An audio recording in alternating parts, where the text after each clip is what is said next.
We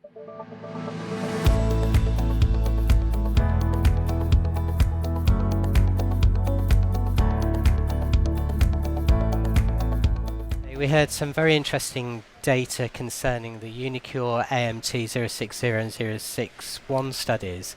These are two studies that are related. The 060 study is an AAV5 factor 9 program, which uses the same transgene construct that was used by Amit Nathwani's group in the original publications back in 2011. And that patient group that was treated with the Unicure product has now been followed for coming up for 3.5 years. And the data is really interesting because it looks at consistency and durability of the factor 9 expression. The expression that they saw in the original study was in the range of 2 to 12% or so, but what they've demonstrated is that appears to be pretty consistent over that period of follow-up, now up to 3.5 years, which is great news. And with that, there's been a significant reduction in bleeding and concentrate use. The 061 study is essentially a derivative of the 060 study, where the AAV5 vector is the same, but the transgene has been modified to include a Padua variant.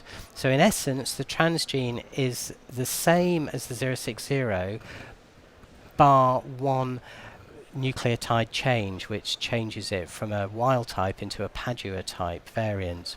So 3 patients have been presented who have been treated with the 061, and what we've seen is, because they've got a Padua variant, is significantly higher levels of expression.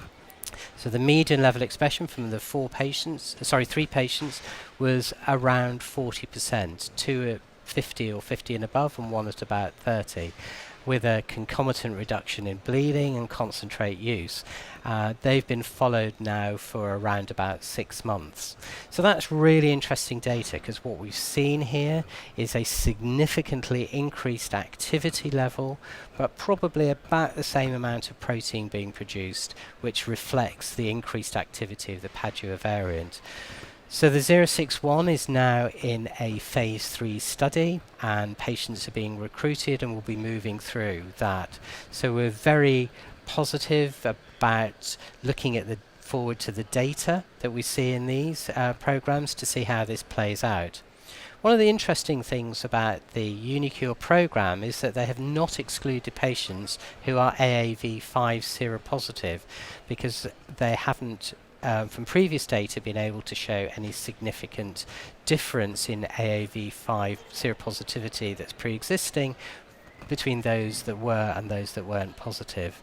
So we're going to be very interested again to look at that data in the phase 3 and see how that plays out, because that position of not excluding patients because of preceding seropositivity is very much in distinction with pretty much all the other AAV programs that are going forward. So I, for one, am quite keen to see how this all plays out. Both the 060 and 061 studies have got a very favourable safety profile. There have been some ALT rises, but they've really been relatively insignificant and have not been associated with any significant reduction in transgene expression.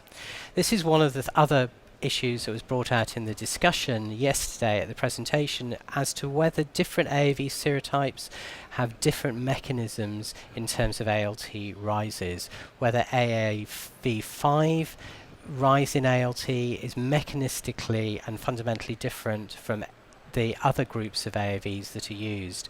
So that's a question that's open and out there, and we're considering. No hard answers yet at the moment, but watch this space for that question developing.